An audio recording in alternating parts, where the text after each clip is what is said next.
नमस्कार दोस्तों, मैं कहना चाहता हूं कि गांधी कभी नहीं मरते।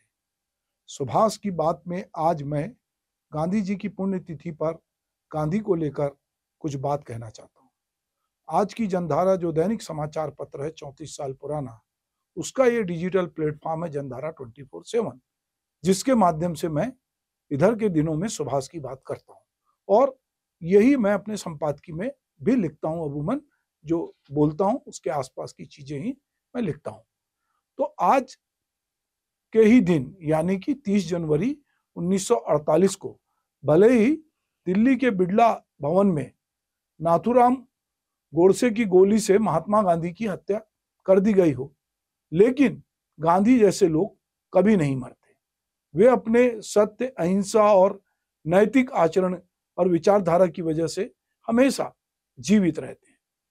जिस तरह उनकी हत्या के पूर्व में गांधी जी को मारने की बहुत सारी कोशिशें असफल हुई, उसी तरह इतने सालों बाद, हम 77 साल की बात कर रहे हैं, बाद भी सोशल मीडिया और अन्य तरीकों से उन्हें बदनाम करने की कोशिशें निरंतर जारी है। किंतु गांधी अमर हैं। गांधी किसी गोली, किसी सोशल मीडिया, किसी पोस्ट के जरिए बदनामी के डर से मरने वाले लोग नहीं हैं। वे हमेशा प्रासंगिक रहेंगे। महात्मा गांधी की विचारधारा सत्य, अहिंसा, आत्मनिर्भरता और सामाजिक समरसता पर आधारित थी। उन्होंने अपने जीवन में सत्याग्रह, अहिंसा और स्वराज के सिद्धांतों को अपनाया और इन मूल्यों को राजनीति, समाज और व्यक्तिगत जीवन में भी लागू किया। अगर हम गांधी जी की बात कर रहे हैं तो गांधी जी का मानना था कि किसी भी संघर्ष को अहिंसा के माध्यम से सुलझाया जा सकता है। अंग्रेजों के खिलाफ असहयोग आंदोलन और सविनय अवज्ञा आंदोलन को इसी सिद्धांत पर जो है उन्होंने चलाया। गांधी जी स्वराज यानी स्वशासन के समर्थक थे, जिसमें न केवल राजनीतिक स्वतंत्रता बल्कि आत्मनिर्भरता भी शामिल थी। सत्याग्रह और सविनय अवज्ञा आंदोलन जो है का मूल मंत्र जो था यही था कि उन्होंने खादी पहनने, विदेशी वस्त्रों के बहिष्कार करने पर जोर दिया।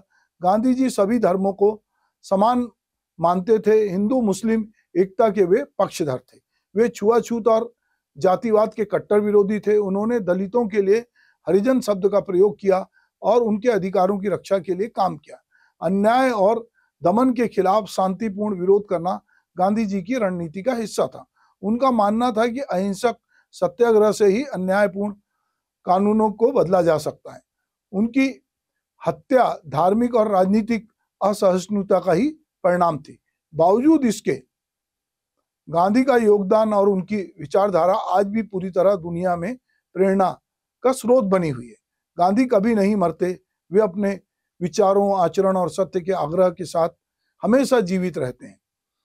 यही वजह है कि महात्मा गांधी की विचारधारा और उनके सिद्धांत केवल उनके समय तक सीमित नहीं थे, बल्कि वे आज भी उतने ही प्रासंगिक हैं।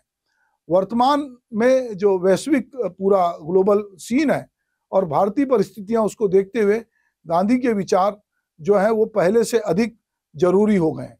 आज दुनिया आतंकवाद, युद्ध और हिंसा से जूझ रही है। रूस यूक्रेन का युद्ध हो, इजराइल फिलिस्तीनी संघर्ष हो, जैसे मुद्दों पर भी विश्व शांति का संकट गहरा रहा है और हम देखते हैं कि गांधी ऐसे समय हमको प्रासंगिक दिखाई देते हैं। Martin Luther king junior, Nelson Mandela और दलाई लामा जैसे नेताओं ने गांधी के विचारों को अपनाकर ही सामाजिक बदलाव किए। इस समय जब भारत और दुनिया में सांप्रदायिक तनाव बढ़ रहे हैं, तब गांधी जी की प्रासंगिकता और बढ़ जाती है। गांधी हिंदू मुस्लिम एकता के सबसे बड़े समर्थक थे। उन्होंने हमेशा धार्मिक सहिष्णुता पर जोर दिया। जब हम आत्मनिर्भर भारत की बात करते हैं तो हमें गांधी की आत्मनिर्भरता और आर्थिक नीतियों की ओर देखना होगा। गांधी जी का स्वदेशी और ग्राम स्वराज का विचार आज भी आर्थिक विकास के लिए बहुत उपयोगी है। भारत में मेक इन इंडिया और वोकल फॉर लोकल जैसी योजनाएं गांधी की आत्मनिर्भरता के सिद्धांत से ही मेल खाती हैं। उनके विचार ग्रामीण विकास को बढ़ावा देने के लिए महत्वपूर्ण है, जिसमें गांव से पलायन रुके, छोटे उद्योग फले फूले। आज पूरी दुनिया जलवायु परिवर्तन और पर्यावरण संकट से जूझ रही है, तब गांधी का सादा जीवन, उच्च विचार मंत्र अत्यधिक उपभोक्तावाद के खिलाफ जाता है। यदि हम गांधी जी की जीवन शैली को अपनाते हैं और प्राकृतिक संसाधनों का विवेकपूर्ण उपयोग करें तो पर्यावरणीय संकट से भी निपटा जा सकता है। महात्मा गांधी के सिद्धांत केवल इतिहास का हिस्सा नहीं है, बल्कि वे आज भी दुनिया को दिशा दिखा सकते हैं, चाहे वो हिंसा हो, युद्ध का दौर हो या पर्यावरण का संकट हो, या सांप्रदायिक तनाव का मामला हो या भ्रष्टाचार का। हर समस्या का समाधान गांधीवादी विचारों में मौजूद है। आज यदि समाज, सरकार और व्यक्ति गांधी जी के विचारों को अपनाएं तो एक शांतिपूर्ण, समता मूलक और सतत विकासशील दुनिया बनाई जा सकती है। हिंद स्वराज जो है, जो गांधी जी ने लिखा, और गांधी जी अपने जीवन में कुछ चीजों से जो प्रभावित थे, उन्होंने एक चित्र देखा था जिसमें श्रवण कुमार अपने माता पिता को कंधे पर लेकर चल रहे हैं, वो उनके दिमाग में गहरे से जुड़ा। दूसरा, उन्होंने एक नाटक देखा हरिश्चंद्र, जिसमें उन्होंने देखा कि वो किस तरह से सत्य का आग्रह है, और गांधी जी चाहते थे कि वो 125 साल जिए, पर चूंकि हत्यारे की गोली से वो मारे गए, पर वो अभी भी हमारे बीच हैं। एक सार्वजनिक सभा में गांधी जी ने कहा था कि मैं इतना ही कहना चाहूंगा कि यह हिंदू धर्म का कत्ल हो रहा है, आप लोग सोचिए और समझिए। इसके ठीक दूसरे दिन प्रार्थना सभा में ही बोलते हुए उन्होंने कहा था कि यदि आपको झगड़ा करके ईश्वर का नाम लेना है तो वह नाम तो ईश्वर का होगा, पर काम शैतान का होगा। तो वो लगातार इस तरह की बातें प्रार्थना सभा के माध्यम से, अपने लेख के माध्यम से वो लगातार कह रहे थे।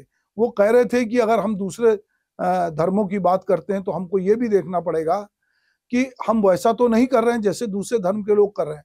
बिहार में हमने औरतों के साथ क्या किया, हिंदुओं ने जो कुछ किया, तो मुझे लगता है कि वो मैंने किया, वो शर्मिंदा होने की बात है। गांधी की संवेदना पूरी तरह से धर्म में पली बढ़ी थी, और वो इस धर्म को, वो जो हिंदू धर्म कहते थे, और बहुत गर्व से उनकी जो वो ये स्वीकार करते थे कि वो हिंदू धर्मावलंबी है। और वैष्णव जन तो तेने रे कहीं है, जो पीर पराई जाने रे, पर दुखे उपकार करे थे अभिमान ना आने रे। ये गांधी की विचारधारा थी, और यही वजह है कि गांधी जो है वो हर समय प्रासंगिक है। और हमको लगता है कि गांधी जो है आज भी, भला ही 30 तारीख को उनको गोली से मार दिया गया हो, पर गांधी जो है वो आज भी प्रासंगिक है, ना केवल भारत में बल्कि पूरी दुनिया में गांधी जी की प्रासंगिकता बनी हुई है। तो हम गांधी जी की पुण्यतिथि पे उनका स्मरण करते हैं, उनको श्रद्धांजलि देते हैं, और उम्मीद करते हैं कि गांधी के बताए मार्ग पर जो भारत का मार्ग है वो आगे बढ़ेगा और लोग गांधी को अच्छी तरह से समझेंगे। नमस्कार।